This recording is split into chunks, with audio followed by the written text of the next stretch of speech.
Is it hard to say, we know that Clapper and Brennan were involved in illegal activities. Let's get an indictment. Like, how hard is that? Why is it so hard to clean up the FBI?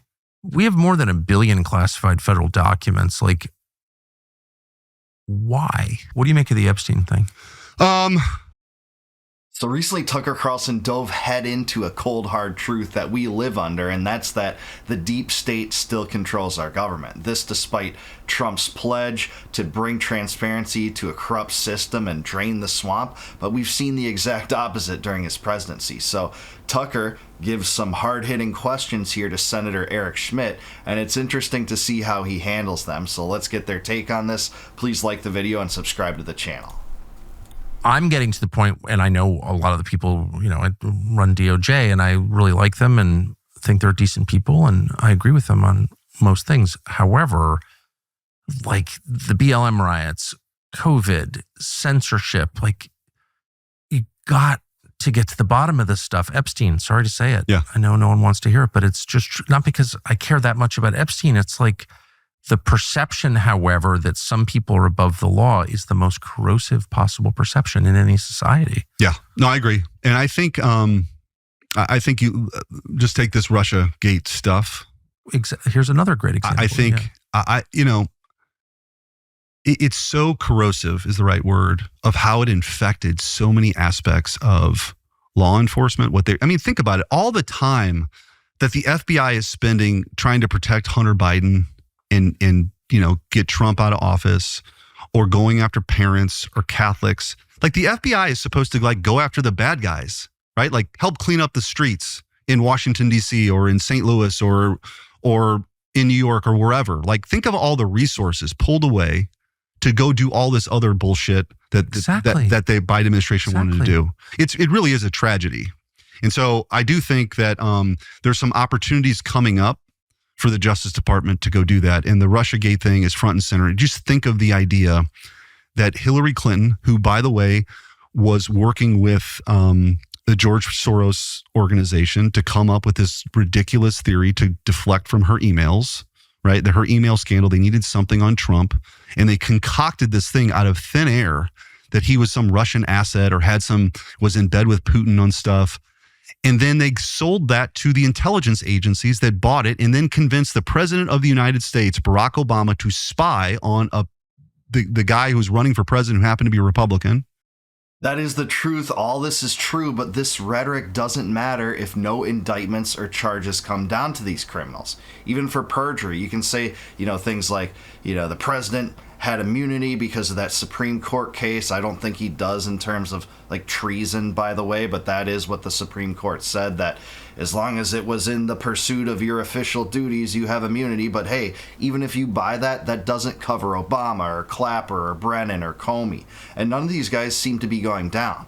And they're right. There is a second class of citizens that are above the law. And it was such a joke when they said, hey, the fact that we're charging Trump with crimes in various states means that no one's above the law. That was bogus. Of course presidents are above the law for the most part. Of course deep state agents are above the law. Clapper, he lied about the NSA data collection system and CNN gave him a job. These people get promoted in the red carpet to be rolled out from under them. But Trump can only rectify this if he presses charges on these villains. It doesn't seem like he is. It seems like there's a lot of excuses. And then they continue to lie about it, and still, by the way, continue to lie about it to this day, about their role in undermining not just our system of that two people are running against each other and the American people get to decide. They did everything for a 5-year period to undermine not just his agenda, but his presidency. And then the same group of people then are weaponized, and they go get Jack Smith, who's like everybody knows in the prosecutor world is just like a hired gun. Like you make him special counsel when it's like, show me the man, I'll show you the crime. Yeah. Soviet style justice. That's exactly what that was. And it was happening in this country. And they're down in Mar-a-Lago going through the first lady's, underwear drawer, trying to find probably stuff related to Crossfire Hurricane, probably, and maybe some other stuff. But it was just about settling political scores. With guns. And then you have, Fani Willis's deputy meeting with the White House counsel? Why is a state prosecutor in Georgia meeting with the White House counsel's office? Why would they be doing that? Why would the number 3 person from DOJ go to the New York District Attorney's office to help out with the prosecution of President Trump? Why is all this happening? Well, okay, so none of these questions matter, again, if no charges come down. Republicans can talk about this endlessly if they want. They can talk about it for the rest of Trump's term. But again, it matters not. You're setting up another Epstein-level disappointment among Trump's base if no one goes down for this. And no one goes down at all at the top levels at which this was unfolding between the president and Clinton and Comey and Brennan and Clapper. These people aren't going to pay. It doesn't seem like they're being indicted or there's any wish to indict them or desire to do that. Trump's done everything but that. He's memed about, President Biden driving away in the OJ Bronco chase, making a meme about that with Al Collins with Barack Obama's head with squad cars following them, but they're not going to bring that to fruition whatsoever. It seems like a diversion. I'm not saying there weren't things that were valuable in those recently released documents, the Durham addendum, etc., but they're not, following through with this. So no one's paying. And it's not just on Russiagate. It's also with Epstein, and it's also with the COVID lockdown scandal. And Trump had complicity in that by invoking the Emergency Act and Stafford Act. But hey, no one's going to go down for any of this garbage. The minute President Trump's original sin to them was that he ran at all, that he came down the escalator. Yes. And he was such a disruptive force that they were willing to save democracy. They were willing to destroy democracy. And so now, and the reason why I feel committed with the job I had, getting back to what job would you rather have? I think it's important to have people in the United States Senate and Congress who want to see this project through, that they want accountability restored. They want people to actually not believe their government is weaponized against them. Like, it's a tall task given the sins of the last 8 years, but it's important for this republic to last and to stand and for our kids and grandkids. I couldn't agree more. You've got more relevant law enforcement experience than a lot of people running DOJ. Sorry to say that, but it's true. I hope that you're in contact. I won't even ask you, put you in an uncomfortable position, but I hope that you're in contact with them. And I hope that you will convey the following message: to the extent that you don't bring to light the truth and affect justice, people start to think, well, maybe you're in league with the bad guys too. Absolutely right. I couldn't agree with him more. That's the proper response to all this. I sympathize with this. These people were supervillains. They had sold the American public that they had the biggest presidential scandal since Watergate, maybe a bigger scandal than Watergate. But the real scandal was that they undermined the electoral choices of the American people. And I'm not even big on voting, but for them to say that, hey, we're all about spreading democracy and being pro-democracy and Trump's a threat to democracy, when they undermined him through this clandestine deep state plan in concert with mainstream media and Democratic presidential contenders, that is strikingly duplicitous. So yeah, I'm with Tucker. That is true. If you don't press charges, people will think you're in concert with them. If you're not, and more and more people, I think, question that they don't even ask the question. They know that they are to some extent. I don't, which I think is unfair. And I like the Attorney General and I like the FBI Director and love Bongino and all that. But I think it's fair to ask at a certain point, why aren't you prosecuting anybody for any of this stuff? And what's the answer? Well, we're really busy. Really? Are you really that busy? You know what I mean? Yeah. And maybe you're in on it too. And I don't think they are in on it. I don't think they're bad people. I'm not. I am more skeptical than Tucker. I think they're in on it. I'm just going to say that. Alleging that. But a lot of people will start to think that very soon unless they act. And I hope you will pass on that message. I will. And I think what people are looking for is action. There's no doubt. Yeah. Yeah. Is it hard to do? I mean, you would know since you've been involved in it all, but just as a process matter, is it hard to say, we know that Clapper and Brennan were involved in illegal activities. Let's get an indictment. How hard is that? Well, I think the issue is that it's possible some of the statute of limitations may have run on a lot of the crimes. However, not necessarily on an ongoing conspiracy. And there's also no presidential candidate immunity. Hillary Clinton doesn't have immunity. Now, Barack Obama likely does, ironically, because of the U.S. versus Trump case, where John Sauer, who's now the Solicitor General, who's my Solicitor General, argued successfully before the Supreme Court that official acts, you can't have ongoing. No. So there is such a thing as presidential immunity that was established. So Barack Obama may have presidential immunity while he was in office. I don't know if he, engaged in activities after he was out of office. Who knows? Certainly, James Comey doesn't have immunity. Clapper doesn't have immunity. Brennan doesn't have immunity. So I think, this is going to go where the facts lead. And I think that the most likely, if there was something to pursue, it's likely an ongoing conspiracy. Yeah, I mean, most of this I agree with. He's right about that's the Supreme Court precedent. Is it right? Probably not. I mean, it would cover all criminal acts of a president as long as he could tangentially tie that to things related to his duties as president. That's not what, the Constitution was written to do. Presidents should be criminally prosecuted and, they can grant pardons to themselves. But that is true. If they break the law, they should be prosecuted and they can be removed by impeachment for high crimes and misdemeanors. It's not like the Democrats forgot about that when they did that to Trump twice or tried to do that to Trump twice. But yeah, there's a statute of limitations on perjury, but it's complex. It's usually 5 years from the perjurous statement. But there's been more perjurous statements from these people since the times in which they originally transpired.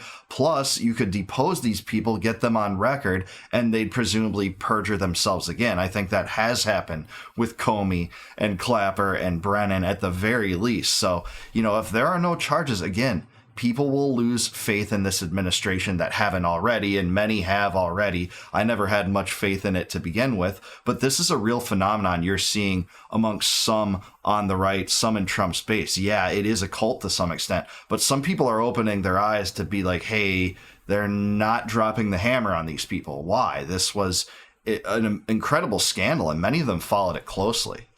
To defraud the American people, and that is a crime. So we'll see, but there can and probably should be. Definitely should be indictments. Dan Bongino, who's taking a lot of crap for the Epstein thing, but I can verify, since I know him well, is a good man, decent man. But he said in public and also in private that the FBI is way more corrupt than he had any sense of it. He didn't know. He said that, and show us why, Dan. You won't show us why. How hard is it? Why is it so hard to clean up the FBI? Well, I guess you could say you kind of need to know what is the known knowns, known unknowns, and unknown unknowns from ironically Roosevelt. I think you got to figure out who the people are. But nobody's got a right to be insubordinate FBI agent. They have no authority apart from the president's authority, and the president's authority derives from elections. Right. Because it's authority conferred by the people as expressed by voting. It's also... That's the blue pill perspective. That's a system we should be living under, hypothetically, but that's not how it plays out. How it plays out is the same way it's played out since the 60s when Arthur Schlesinger wrote a memo to Kennedy telling him the same, that the deep state, in particular the CIA, and the memo I'm referring to right now, has carved out its own policy, independent and sovereign from the American public's electoral desires. And that's the problem. It operates on a level where there can't be changes based on, electoral processes and elections. And they can't, be swayed by electoral opinion if they're operating under a different premise. That's the real government to much of our understanding. That is how it works. And Russiagate is emblematic of showing that. So interesting, too. They have no authority at all. Right. Well, you take the Civil Rights Division. Dillon, I think, is doing a great job. A number of those, and that perhaps was maybe the most corrupt division out there, the Civil Rights Division, right? She's my former lawyer, and I can say she's tough. Yeah, she's tough. And I think there's a lot that we're going to see from, I just had a hearing. I chair the subcommittee on the Constitution of the Judiciary Committee. We just had her come in and say, hey, what are you thinking about doing? Like, what are the things that are on your list of things to do? I think she's, obviously universities have been a topic of conversation, but I also think in corporate America, they ought to be ready, because this discriminatory DEI stuff flies in the face of federal law. So What do you think about the discriminatory DEI stuff in favor of just Jewish students? Because that's just, the Republican flavor of it. Special carve-outs for Jewish students where you would have called that, absurd wokeness if the left was doing it for, say, single 18-year-old black women. That's what this is, but just aimed in an opposite direction. I've seen very few Republicans criticize that. Civil Rights Acts of the 1960s were meant to protect people from racial discrimination. Everyone. And there are people being racially discriminated against right now. And by the way, yeah, like critics of Israel. That's how it's been turned. But yeah, I mean, I'm sure a lot of the woke DEI regime remains. But again, this should be a complete sweeping change to remove all of DEI, not just the DEI that's acceptable to Republicans. These struggle sessions that exist, like Coca-Cola, would have a seminar, saying basically from the moderator, how can you be less white? I mean, this is insanity. How can you be less black? How can you be less it's Jewish? Ridiculous. How can you be less Hispanic? Like, what the hell is going on? By the way, our military, I'm on the Armed Services Committee. I would ask questions all the time. We would try to, and that went a little underground once it was exposed. But this idea of dividing the room, our military is supposed to be this great meritocracy. Anybody from any background can go serve. You can have a ticker tape parade in New York City as being a war hero. It doesn't matter where you came from, what your race is. We celebrate that. This idea of dividing the room by race and who's the oppressor and who's the oppressed is insane. And who's anti-Zionist and who's not. That's also insane. So I'm with him here. I'm with him when it comes to condemning the DEI regime. But, it's that last category that I've been mentioning that's rarely talked about. But that's what Trump is employing as a weapon right now. And he's employed it in other directions than DEI. It's also in regard to things like disaster relief and things like deportations of legal migrants. It's on the basis of if you're Zionist or not in many cases. But I think the Civil Rights Division is a good example. I think they're gonna pursue some things that prior regimes didn't pursue, and I think that will have an important effect on behavior as well. You do think that? I do.